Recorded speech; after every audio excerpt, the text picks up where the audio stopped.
Je ne vois pas en quoi défendre son pays, défendre son identité, défendre sa langue, défendre ses valeurs françaises. Je ne vois pas en quoi ça viendrait dire que notre parti est raciste. Je crois que beaucoup de Québécois aiment la franchise. Si j'en crois l'avalanche de messages, madame, que j'ai reçus de Québécois sur mon compte Facebook et qui me disent « Madame Le Pen, nous sommes heureux de vous entendre parler de cela car il y a un certain nombre de sujets tabous au Québec et nous sommes heureux de voir que votre présence suscite le débat. » Petite entrevue aujourd'hui avec Geoffroy Guillon-Lemoine, candidat en tête de liste pour la région de Québec aux élections consulaires sous la bannière du Rassemblement national. Les conseillers des Français de l'étranger sont élus par les Français vivant hors de France pour un mandat de 6 ans. Ils siègent au sein des conseils consulaires auprès des ambassades et des consulats afin de défendre les intérêts des Français expatriés. Leur rôle est notamment de faire remonter les problématiques locales au consulat et au gouvernement français, tout en travaillant sur plusieurs enjeux touchant les Français établis à l'étranger, comme l'éducation française, les services consulaires, l'accompagnement administratif et bien plus encore. Aujourd'hui, je voulais discuter avec M. Guillon-Lemoine afin de mieux comprendre les enjeux auxquels font face les Français expatriés, mais aussi l'importance pour les expats de s'impliquer dans la politique française et de participer aux élections, même à l'étranger. Geoffroy Guillon-Lemoine, vous êtes candidat en tête de liste pour le Rassemblement national pour les élections consulaires. Moi, j'ai appris comme récemment qu'il y avait des élections consulaires. Pouvez-vous un peu nous expliquer comment que ça se passe? Pourquoi vous avez des représentants, justement, un peu partout dans le monde pour les expatriés français? Ben, en fait, tout simplement, c'est parce qu'il est quand même important que un Français qui s'établit au Québec ne soit pas moins bien représenté parce qu'il a beau devenir citoyen canadien ou être résident permanent. On reste quand même patriote et puis attaché à notre France. Donc effectivement, il est important que on puisse avoir des représentations comme les relations avec le consulat, de façon à pouvoir effectivement établir de bonnes connexions si on a des problèmes pour, par exemple, la délivration des passeports, les bourses scolaires, etc. et tout ça. Donc je pense que c'est vraiment qu'on reste français malgré tout avant tout. Donc c'est important qu'on soit toujours proche quand même de notre patrie. On reste des patriotes avant tout, là. Parce qu'on entend souvent beaucoup parler de la France insoumise ici à Montréal, très peu du Rassemblement national. Justement, pourquoi que vous avez choisi de représenter le Rassemblement national? Puis c'est quoi justement les enjeux que les Français justement expatriés font face, là? Ben, je pense que déjà, il faut garder en tête que chaque mouvement politique a sa manière d'être présent un peu partout dans le monde.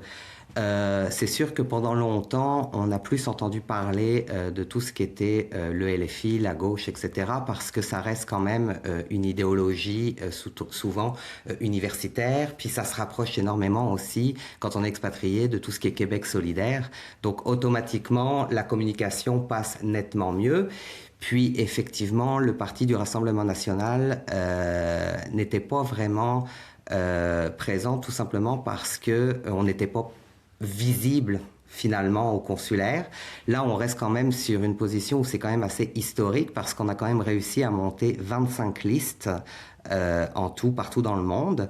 Et puis effectivement, de plus en plus de Français voient la France, c'est une réalité, se détériorer et veulent absolument pouvoir contribuer à un devoir patriotique, donc effectivement à pouvoir aider la France même à des kilomètres de là, de façon à justement garder en tête que on veut sauver la langue française, on veut quelque chose de plus nationaliste aussi.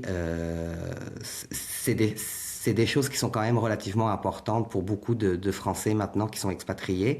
Et tout ça, on avait peut-être moins de recul à l'époque, mais on est rendu là. Effectivement, on est rendu que le Français a besoin de voir sa France évoluer, mais dans les bonnes conditions. Pouvez-vous nous expliquer un peu votre parcours, vous, pourquoi que vous êtes ici au Québec? Moi, je suis venu tout simplement au Québec parce que moi, je suis un ancien dirigeant. J'ai été chef d'entreprise en France. Puis, effectivement, la fiscalité en France est quelque chose de très lourd. Il y a aussi, effectivement, le problème du mérite, parce qu'on est rendu dans une France où on a du mal à... On ne reconnaît pas le travail du citoyen moyen ou du chef d'entreprise. C'est quand même assez compliqué de pouvoir valoriser notre travail sans qu'il y ait quelque chose qui nous tire vers le bas. Donc la fiscalité, le manque de main-d'œuvre, etc. et tout, c'est vraiment compliqué. Donc moi, quand je suis venu ici, c'est tout simplement parce que j'avais besoin, premièrement, de faire une pause à cause de tout ça après avoir été chef d'entreprise. Mais il y a aussi notre problème d'insécurité qui s'en vient en France, de plus en plus récurrent.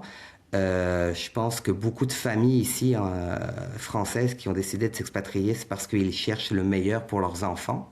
Je suis moi-même effectivement papa d'un enfant de 13 ans et effectivement la qualité de vie est aussi économique, la manière dont je peux élever mon enfant à le laisser ne serait-ce que pouvoir prendre le bus tout seul à l'âge de 13 ans, c'est une triste réalité, mais c'est compliqué en France.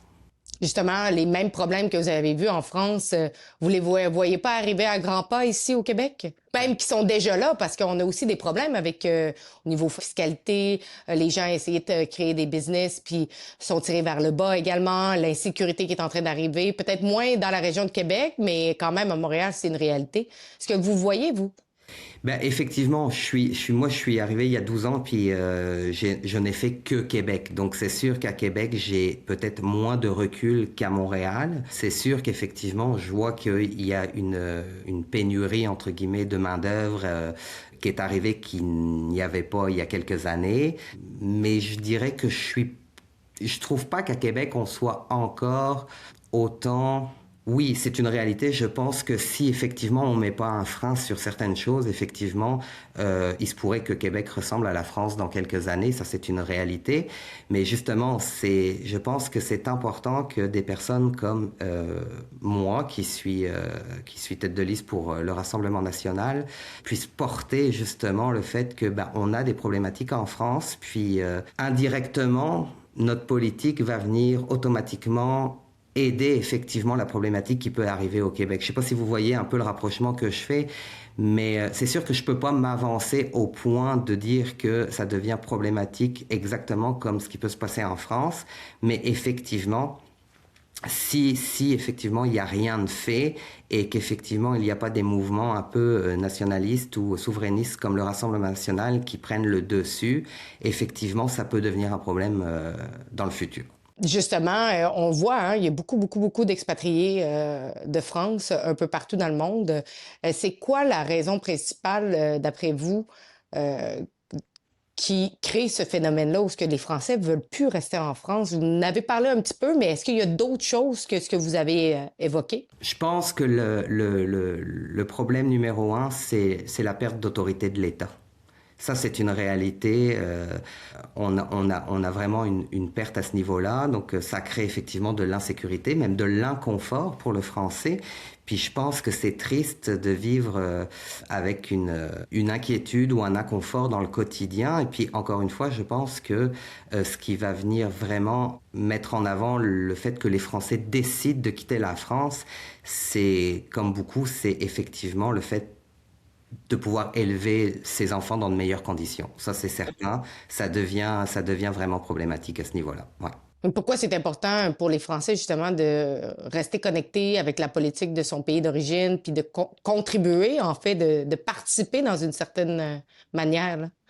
Parce je pense qu'en fait, on reste des patriotes avant tout de notre pays. On aime notre pays. On n'aime juste pas ce qu'il est en train de devenir.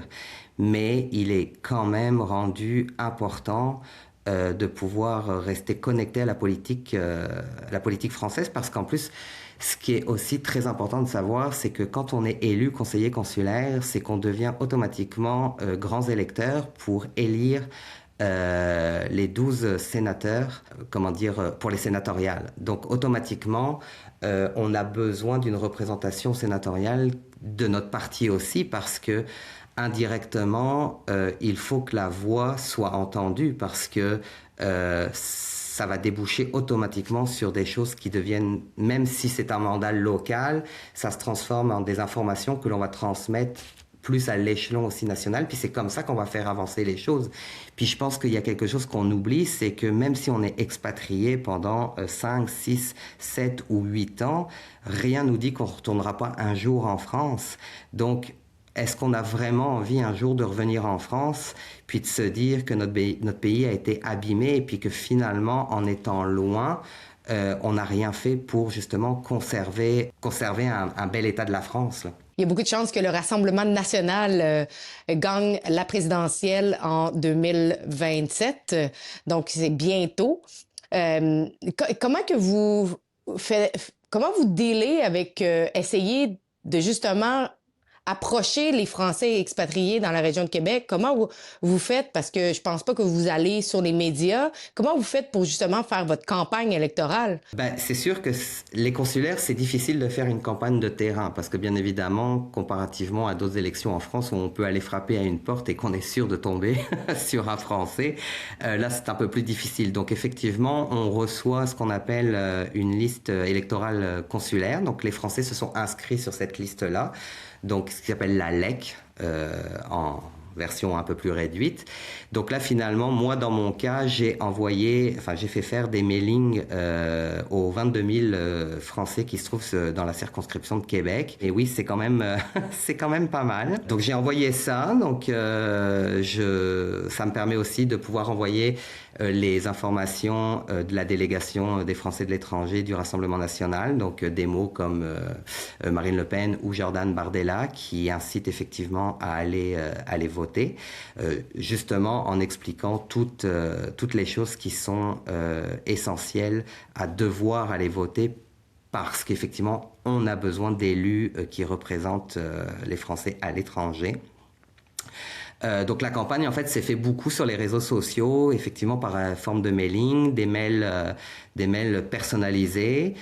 Oui, effectivement, ça m'est arrivé de rencontrer des Français, mais effectivement, c'est dans un domaine plus ciblé, où effectivement, c'était des lieux de rendez-vous où je rencontrais des personnes bien ciblées parce qu'elles répondaient effectivement à l'appel. Ça m'a permis de serrer quelques mains aussi. Mais ce que je veux dire, c'est que la campagne se fait souvent plus par effectivement le côté électronique. Et qu'est-ce que vous entendez le plus? Parce que là, vous me dites que justement, vous parlez avec plusieurs Français qui sont expatriés, etc. Qu'est-ce qu'on vous dit? C'est quoi les préoccupations principales que vous entendez des gens, en fait, que vous allez peut-être représenter? C'est la difficulté de communication avec la nation finalement, mais quand je dis la nation, c'est dans le sens où c'est la difficulté à communiquer par exemple avec le consulat. Quand ils ont besoin, ils n'ont pas forcément d'écoute ou ils n'ont pas forcément de conseils. Par exemple, avec ce qui s'est passé pour le PEC, par exemple, là, quand il y a des Français qui n'ont pas eu le choix de repartir, ils ont essayé de prendre des renseignements pour essayer de rentrer dans de bonnes conditions, et puis ils n'ont pas eu forcément des réponses adéquates. Donc ils reviennent en fait. En fait, le Français finalement a peur de se sentir moins bien considéré comme un Français de seconde zone finalement. Alors que c'est pas ça qu'on veut. Ce qu'on veut, c'est que oui, on est là, on s'intègre au Québec, on aime le Québec, on partage les valeurs du Québec, mais la journée où on a besoin, il faudrait justement que on soit écouté et puis bien redirigé, là, bien informé. Et selon vous, là, jusqu'à maintenant, est-ce que vous pensez que ça s'enligne plus vers le Rassemblement national, ou pensez-vous que ça va s'enligner vers peut-être LFI? Qu'est-ce que vous pensez que ça a l'air de quoi là, pour les élections consulaires? J'ai eu vraiment, vraiment de très bons retours. J'ai quand même eu presque 66% de plus sur ma visibilité sur les réseaux sociaux, ce qui est quand même pas rien. Donc, je comprends que dans les 66%, il n'y a pas forcément que des partisans du parti, mais c'est qu'on suscite quand même de l'intérêt. Et puis, on a beau dire ce qu'on veut, mais en fait, le conseiller consulaire, même si je défends le Rassemblement national, le rôle premier du conseiller consulaire, c'est de pouvoir établir une connexion avec le français, peu importe son identité politique. Moi, mon rôle, c'est vraiment de le conseiller. Un Français, c'est un Français, et s'il a besoin d'aide, bien évidemment, on est là. Donc, est-ce qu'effectivement, le Rassemblement national est en tête, je dirais, pour les consulaires? Ça, je pourrais pas vous répondre parce que c'est pas comme une élection municipale ou législative ou présidentielle, mais c'est sûr qu'on suscite beaucoup d'intérêt et effectivement, juste le fait qu'on ait quand même réussi à construire 25 listes, c'est qu'il y a quand même de l'intérêt parce que 25 listes avec des colistiers, ou par exemple, moi, dans ma circonscription, il me fallait quand même 10 personnes, mais il a quand même fallu que j'aille les chercher, ces 10 personnes-là. C'est quand même pas rien, parce que dans le fond, je dirais pas qu'on est caché, mais il a fallu aller fouiller pour effectivement faire comprendre que ben là, on est présent, enfin, on va pouvoir aider. Et puis, oui, vous êtes patriote, vous aimez la France, puis on va faire en sorte que même si c'est des élections consulaires, ben, qu'il y ait de l'importance pour ensuite tout ce qui est le côté national, en fait. Je suis étonné, honnêtement. Seriez-vous infréquentable parce que vous arrivez et les gens voient dans vos discours que vous exprimez tout à fait librement des insultes, des injures et des leçons, des remontrances? Madame, donnez-moi une seule insulte. Vous êtes journaliste, madame. Oui, vous n'êtes pas militante. Vous êtes Non, journaliste. oui. Bon, Je vous posais la question. Par conséquent, vous êtes obligé de Ils ont faire tous une tort. analyse factuelle des Oui. choses. Montrez-moi une insulte. Alors, ils ont tous tort, ces gens-là. Non, montrez-moi, madame. Vous avez dit insulte et injure. Montrez-moi une insulte et une Je ne injure. réponds pas à vos questions, madame. C'est moi qui pose des questions. Ah bon, madame le procureur, alors si c'est vous qui posez les questions, en effet, dans Alors, ces termes-là... je vais vous faire entendre... Madame, je n'ai Ouais. insulté personne. Ah, très bien. Voilà. Alors, je n'ai injurié personne. D'accord. Alors, je dis ce que je pense et je le dis avec franchise. Et je crois que beaucoup de Québécois aiment la franchise. Si j'en crois l'avalanche de messages, madame, que j'ai reçus de Québécois sur mon compte Facebook et qui me disent, madame Le Pen, nous sommes heureux de vous entendre parler de cela, car il y a un certain nombre de sujets tabous au Québec et nous sommes heureux de voir que votre présence suscite le débat sur des sujets dont nous pensons qu'ils devraient être des sujets abordés dans le cadre de la politique. Comment vous dealez avec les étiquettes qu'on colle souvent avec le Rassemblement national, là, l'extrême droite, des gens qui sont racistes, etc. Comment vous dealez avec les étiquettes qu'on essaie de coller justement au parti que vous représentez? Souvent, moi, ma réponse est très claire, c'est que je suis pas là pour faire de la politique caricaturale. C'est juste qu'à un moment donné, la caricature, c'est tellement facile, ça peut partir dans tous les sens, et puis à un moment donné, ça n'a juste plus de sens. Je pense que déjà, premièrement, je pense que lorsqu'on commence à dire qu'un parti est raciste, il faudrait déjà commencer par connaître la définition réelle du mot raciste, parce que je suis sûr que si on la pose à beaucoup de personnes qui utilisent ce mot-là, je suis persuadé qu'il y en a plein qui ne connaissent pas cette définition, et enfin, du moins le sens propre du terme. Et ça, c'est justement une problématique, parce que on est rendu à que ce mot-là est utilisé à toutes les sauces. C'est triste de le dire comme ça, mais c'est que ça ne fait plus aucun sens. C'est que je ne vois pas en quoi défendre son pays, défendre son identité, défendre sa langue, défendre ses valeurs françaises. Je vois pas en quoi ça viendrait dire que notre parti est raciste. Donc, effectivement, ceux qui veulent s'amuser à continuer à le dire, ben écoute, on va juste les laisser dire, puis le fait est, c'est qu'il y a souvent aucune argumentation derrière ça.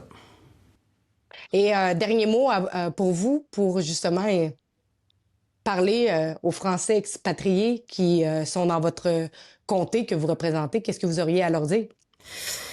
Ben, je pense que il faut impérativement qu'ils comprennent que même s'ils sont loin, la France ne les oublie pas. La France les aime. Nous sommes les enfants de la France, c'est une réalité. Et il est important de préserver. Il est important de préserver la nation dans laquelle on est né, parce que la France est une réalité aussi. C'est l'une des plus grandes nations au monde. C'est une réalité. S'ils veulent continuer à la voir briller, il faut qu'ils aillent voter. Il faut qu'ils aillent voter. Et puis, je pense que le geste d'aller voter, c'est au-delà d'un geste démocratique. Je pense qu'on oublie souvent que voter, c'est... comment je pourrais dire? C'est quand même... C'est pas un droit, c'est un privilège. Donc, quand on a des privilèges, il faut pouvoir justement l'exprimer. C'est vraiment important. Et puis, pour qu'une nation puisse évoluer et puis que les choses bougent, il faut que le peuple se lève et puis aille voter. C'est ça. Si vous voulez soutenir notre journalisme indépendant, vous pouvez le faire via rebelfieldreports.com. Merci de donner ce que vous pouvez, mais surtout, merci de vous abonner à notre chaîne YouTube, de partager nos vidéos, de laisser un commentaire. Merci en avance.